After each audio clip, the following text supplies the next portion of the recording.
서울중앙지검 형사 14부는 지난 7월 6일 빗썸 지분 매도 과정에서 매수인을 기망해 계약금 명목으로 약 1억 달러, 하나로 1162억 원을 편취한 혐의로 빗썸의 실경영자인 이모 전 의장을 불구속 기소했다고 밝혔습니다.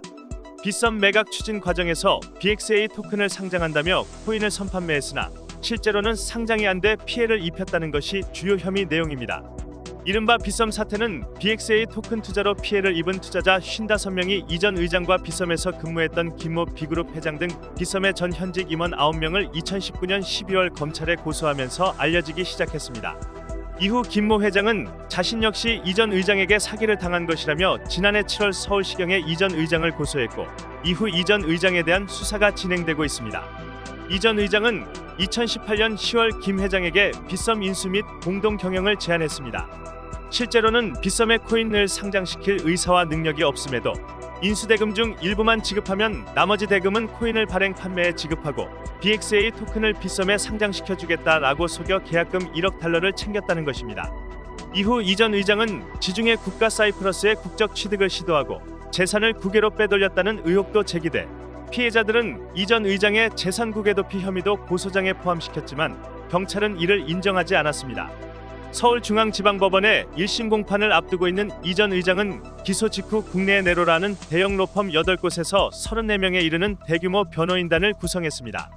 투자자 피해 보상은 뒷전이고 자기 자신만 살겠다고 대규모 변호인단을 구성한 것 또한 눈살을 찌푸리게 합니다. 지금까지의 내용을 간단하게 정리해보면 이전 의장이 자금도 없이 빗썸을 인수하려고 마음을 먹었고 그 과정에서 BXA 토큰을 발행해 목돈을 챙긴 뒤 이것을 빗썸 인수자금으로 사용하려 했던 것으로 추정됩니다. 봉이 김선달처럼 빗썸을 날로 먹으려는 시도를 한 것입니다. 한때 암호화폐 거래소 글로벌 1위를 하던 거래소가 부도덕한 경영진으로 인해 망가지고 있는 모습이 안타깝습니다. 필자는 여러 가지 징후로 빗썸의 문제점을 사전에 포착했으며 지난 4월 이후 빗썸 거래소에서의 투자를 자제하고 있습니다. 하지만 500여만 명에 달하는 회원을 보유하고 있는 빗썸의 퇴출은 적지 않은 투자자 혼란을 초래할 것입니다. 또 국내 암호화폐 산업 발전을 위해서라도 빗썸의 퇴출은 득보다 실이 많아 보입니다. 빗썸이 현재의 상황을 딛고 다시 일어나길 바라는 마음으로 당장 해결해야 될 몇 가지 문제점을 짚어보겠습니다. 빗썸은 1년 전만 해도 업비트와 거래 종목수가 비슷했던 것으로 기억하고 있습니다. 그런데 최근 빗썸의 거래 종목수가 188개까지 증가했습니다. 업비트가 총 30개 종목을 무자비하게 상장 폐지시키면서 거래 종목을 103개 정도로 감소시킨 것과 대조적입니다. 필자 개인적인 판단으로는 빗썸 상장 종목들 중 적지 않은 종목이 다단계 MM 세력들과의 펌핑으로 수많은 피해자를 양산했을 것으로 판단하고 있습니다. 투자자 보호는 뒷전이고 상장피나 마케팅비 명목으로 단기적인 수익에 혈안이 돼 매월 3에서 4개의 신규 코인을 상장시킨 것으로 보입니다.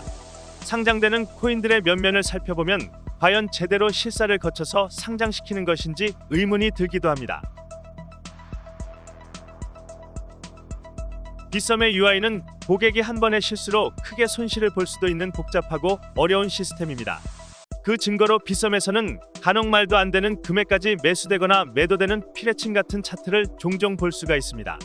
이는 투자금이 많은 투자자가 실수로 전량 매도 시 숫자를 잘못 입력해서 발생하는 사례라고 할 수가 있습니다. 실제 제 주변에도 이런 사례가 있습니다. 그런데도 빗썸은 오류 방지를 위한 시스템 개선 작업에 의지가 없어 보입니다. 빗썸과 업비트에 상장됐던 코스모체인의 관계자는 서비스 출시부터 PR 정보, 토큰 유통량 등 모두 쟁글을 통해 기록하고 있다며 이를 통해 커뮤니티 관리 비용이 줄었다라고 말했습니다. 또 쟁글의 정보를 한번 입력하면 상장을 위해 거래소마다 발품을 팔지 않아도 되며 쟁글과 제휴 맺은 여러 거래소들에 접근할 수 있다고도 했습니다. 코스모체인은 쟁글에서 A+ 등급으로 평가했지만 총 발행량 외에 몰래 코인을 추가 발행하다 적발돼 빗썸, 업비트에서 퇴출된 코인입니다. 쟁글은 보도에서 나온 바와 같이 상장피, 마케팅비 명목으로 돈을 받았으며 상장 브로커 역할을 해왔던 것으로 밝혀졌습니다. 특금법을 앞세운 정부 당국의 서슬퍼런 압박이 가중되고 있는 현 시점에서 한 곳의 거래소라도 더 생존하는 것이 혼란을 방지하고 국내 암호화폐 산업과 투자자 보호를 위해 바람직할 것입니다. 업비트에 많이 치이고 있는 상황이지만 그래도 아직까지는 국내 2위의 거래량을 기록하고 있으며 국내외 인지도가 높은 거래소입니다. 수수료 수입도 꽤 된다는 것을 의미합니다. 의지만 있다면 시스템 개선을 비롯해 투자자 보호를 위한 투자 여력이 가능할 것입니다. 투명하지 못했던 과거와의 단절을 시작으로 개선을 위한 뼈를 깎는 노력이 필요하며 그것만이 외면하고 있는 투자자들이 신뢰를 회복하는 길입니다. 특검법 이후 살아남을 거래소가 얼마나 될지는 아무도 모르는 일입니다. 일부 경영진의 잘못으로 지명도 높고 유망한 거래소가 사라진다는 것은 국가적으로도 큰 손실입니다. 도덕적이고 능력 있는 경영진 선임과 당장 눈앞의 이익에 연연하지 않고 국내 블록체인과 암호화폐 산업 발전에 앞장선다면 화려한 과거의 명성을 다시 찾을 수 있다고 생각합니다. 빗썸의 대우각성과 비상을 기대합니다. 투자자들 역시 눈을 부릅뜨고 빗썸의 행보를 지켜봐야 할 것입니다. 영상 시청해주셔서 감사합니다.